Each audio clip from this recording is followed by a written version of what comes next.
नमस्कार। English grammar में रुचि बनाने और पर्सनालिटी डेवलपमेंट और कम्युनिकेशन स्किल्स को इम्प्रूव करने के लिए हमारे साथी गौरीशंकर जी धिंगड़ा नई लर्निंग वीडियो में आज समझा रहे हैं सब्जेक्ट और वर्ब का एग्रीमेंट। शुरू करते हैं। नमस्कार दोस्तों, मैं जीएस धिंगड़ा यूट्यूब चैनल पर आपका स्वागत करता हूं।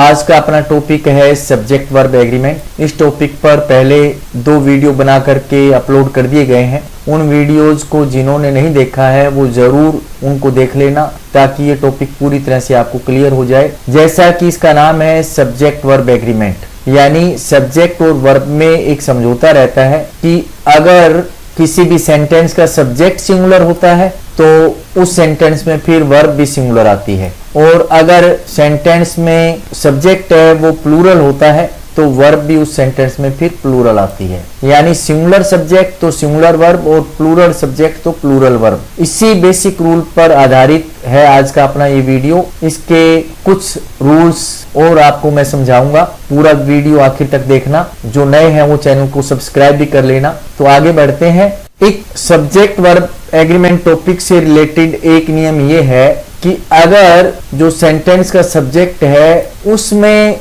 जो नाउन आई है अगर वो दिखने में प्लूरल है, यानी उसका अगर रूप प्लूरल है, यानी उसके साथ एस या ईएस लगा हुआ है, लेकिन अगर उसका अर्थ सिंगुलर है, उसका मीनिंग सिंगुलर है, तो उस सेंटेंस में फिर अपने सिंगुलर वर्ब का प्रयोग करेंगे। ये इंग्लिश ग्रामर का बेसिक रूल है। इसका पहला एग्जांपल आपके यहाँ दिया हुआ है द न्यूज, उसके बाद में ब्लैंक दिया हुआ है, उसके बाद ट्रू शब्द दिया हुआ है, और ब्रैकेट में जो वर्ब दे रखी है वो दे रखी है वोज या वर्ब। इन दोनों में से अगर आपको यहाँ पर फिलअप करना होता है, ये तो मैंने यहाँ पर आपको फिलअप करके दे रखा है, लेकिन अगर ये फिलअप करके ना दिया होता, आपको खुद भरना होता, तो वोज वर्ब में से आप यहाँ पर क्या भरते? हो सकता है कि आप न्यूज को देख करके, क्योंकि वो दिखने में प्लूरल लग रहा है, इसलिए आप यहाँ पर वर्ब भर सकते थे, लेकिन न्यूज शब्द जो है वो अपने आप में सिंगुलर है। न्यूज का मतलब समाचार होता है, और ये जो वर्ड है वो सिंगुलर नाउन के रूप में आता है। यहाँ पर ये सब्जेक्ट के रूप में है, इसलिए यहाँ पर वर्ब का प्रयोग ना करके वोज का प्रयोग करेंगे,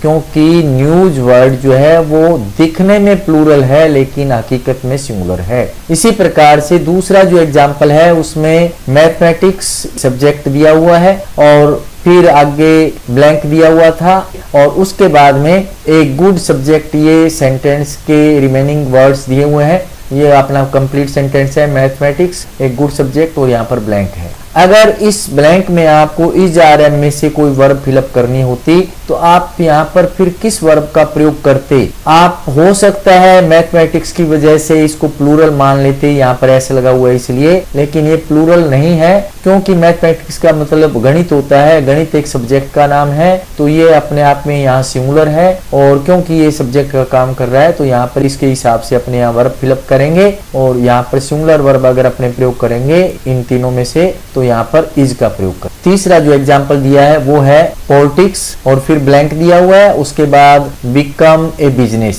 और वर्ब आपको यहाँ पर ब्लैंक के अंदर है जब में से फिलअप करनी थी। यहाँ पर मैंने भर के दी हुई है, लेकिन ये आपको समझना है कैसे आई। तो अगर है जब में से यहाँ पर वर्ब फिलअप करनी है तो सब्जेक्ट देखना होता है कि वो सिंगुलर है या प्लूरल। तो यहाँ पर सब्जेक्ट जो है वो पॉलिटिक्स है, ये एक नाउन है, और ये दिखने में प्लूरल लग रही है लेकिन ये सिंगुलर है, यानी अपना सब्जेक्ट है वो सिंगुलर है। पॉलिटिक्स का मतलब राजनीति होता है, राजनीति अपने आप में सिंगुलर शब्द है, इसलिए इसके साथ में अपने हैज का प्रयोग करेंगे। आपको ये याद रखना है कि हैज का प्रयोग सिंगुलर नाउन या सिंगुलर सब्जेक्ट के साथ होता है, हैव का प्रयोग प्लूरल सब्जेक्ट के साथ में अपने करते हैं, चाहे वो नाउन हो या प्रोनाउन हो। इन सब के बारे में मैंने आपको पिछले वीडियोज में बताया हुआ है, उसमें जरूर देख लेना। नेक्स्ट रूल ये कहता है अगर कोई नाउन सब्जेक्ट के रूप में सेंटेंस में होती है और अगर वह दिखने में सिमिलर होती है लेकिन उसका अर्थ अगर प्लूरल होता है, मीनिंग अगर प्लूरल होता है, तो उस सेंटेंस में फिर अपने प्लूरल वर्ब का प्रयोग करते हैं। नाउन अगर दिखने में सिमिलर लगे लेकिन उसका अर्थ प्लूरल हो तो उस सेंटेंस में फिर अपने वर्ब का प्रयोग करेंगे, वो प्लूरल वर्ब का प्रयोग करेंगे अगर वो नाउन जो है वो सब्जेक्ट के रूप में है। एग्जाम्पल देखिए आप, सेंटेंस दे रखा है पहला आपको 12 डजन, और उसके बाद में ब्लैंक है, फिर 100 रुपीज ये दिया हुआ है। अब आपको वर्ब जो फिलअप करनी है वो कोस्ट या कोस्ट्स में से फिलअप करनी है। अगर इन दोनों में से आपको वर्ब फिलअप करनी हो तो आपको ये पता होना चाहिए कि इनमें सिंगुलर कौन सी है और प्लूरल कौन सी है। जिसमें एस नहीं लगा होता वो प्लूरल होती है और जिसके साथ एस लगा होता है वो वर्ब जो है सिंगुलर होती है। तो अपने इस सेंटेंस में जो सब्जेक्ट है, नाउन है, वो देखते हैं क्या है। तो यहाँ पर जो नाउन दी हुई है खाली जगह से पहले वो है डजन, और डजन का मतलब ही 12 से होता है। तो ये दिखने में तो जरूर सिंगुलर लग रही है लेकिन हकीकत में ये प्लूरल है, क्योंकि ये 12 यूनिट का काम करती है। किसी भी चीज की 12 इकाइयां होती हैं जब डजन शब्द का अपने प्रयोग करते हैं, तो ये अपने आप में प्लूरल है। और आगे 12 भी लगा हुआ है, इसलिए यहाँ पर अपने प्लूरल वर्ब का प्रयोग करेंगे। तो प्लूरल वर्ब बिना एस वाली होती है, यानी कि कोस्ट का प्रयोग यहाँ पर अपने करेंगे। दूसरा एग्जांपल है कैटल और उसके बाद में ब्लैंक दिया हुआ है, फिर ग्रेजिंग इन द फील्ड्स, ये आपको सेंटेंस दिया हुआ है। यहाँ पर ब्लैंक है। अगर आपको यहाँ पर आर या वोज में से वर्ब फिलअप करनी हो तो कौन सी वर्ब का यहाँ पर प्रयोग करेंगे? पहले अपने इस कैटल शब्द का अर्थ जान लेते हैं। कैटल का मतलब होता है पशु, यानी एक से ज्यादा जानवर, इसलिए ये अपने आप में प्लूरल है और यहाँ पर ये सब्जेक्ट का काम कर रहा है। तो सब्जेक्ट के अनुसार सेंटेंस में वर्ब आती है। अगर ये प्लूरल है तो वर्ब भी प्लूरल आएगी। अब वो तो सिंगुलर है, ये तो किसी सिंगुलर नाउन या प्रोनाउन के साथ आती है, तो यहाँ पर किसका प्रयोग करेंगे प्लूरल वर्ब के रूप में? आर का प्रयोग। नेक्स्ट रूल है कि अगर सेंटेंस में कोई भी कलेक्टिव नाउन सब्जेक्ट के रूप में होती है तो उसके साथ में सिंगुलर वर्ब का प्रयोग करते हैं। लेकिन कब करते हैं? जब वह किसी कलेक्शन के रूप में आए, यानी कि एज ए होल इसका प्रयोग हो,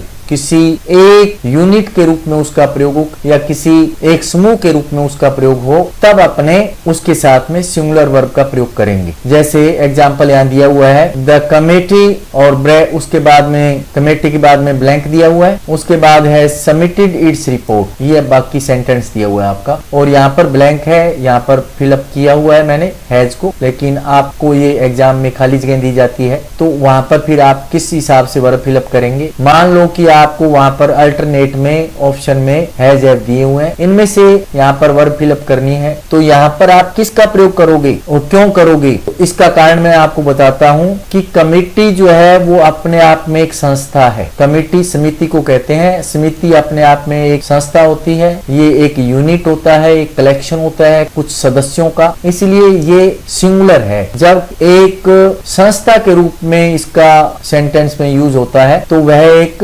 यूनिट का काम करती है, यानी कि सिंगुलर का काम करती है। और इसलिए फिर अपने यहाँ पर हैज में से हैज को फिलअप करेंगे, क्योंकि हैज का प्रयोग सिंगुलर नाउन या प्रोनाउन के साथ में होता है जब वो सब्जेक्ट के रूप में आते हैं, और हैव का प्रयोग जो है प्लूरल नाउन या प्रोनाउन के साथ में होता है। लेकिन इस रूल का एक्सेप्शन भी है, अपवाद भी है, कि अगर कोई भी जो कलेक्टिव नाउन है वो अगर इंडिविजुअल के बारे में आए, यानी उसके सदस्यों की बात की जाए किसी समूह के, फिर उस स्थिति में अपने उस सेंटेंस में प्लूरल वर्ब का प्रयोग करते हैं, क्योंकि फिर वो सदस्यों की बात है। तो सदस्य तो किसी भी संस्था में एक से ज्यादा होते हैं, किसी भी समूह में एक से ज्यादा होते हैं, इसलिए सदस्यों की बात होने पर उस सेंटेंस में फिर अपने प्लूरल वर्ब का प्रयोग करेंगे। अब एग्जाम्पल देखिए, कमेटी और उसके बाद में खाली जगह दी हुई है, फिर आपको दिया हुआ है divided on one minor point, मतलब कि कमेटी जो है वो एक छोटे से बिंदु पर आपस में विभाजित हो गई, खंडित हो गई, यानी वो बट गए आपस में।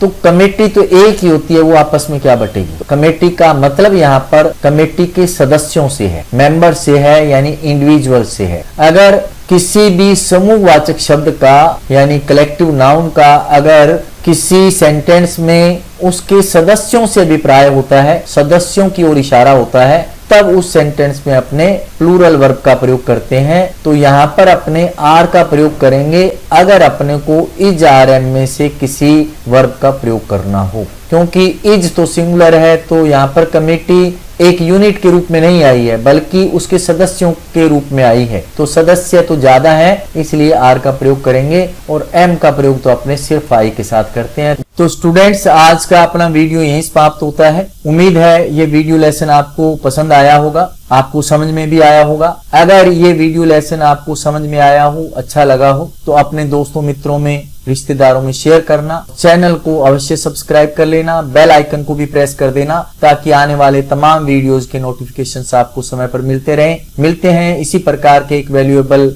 वीडियो लेसन के साथ। तब तक के लिए have a nice time. Thank you.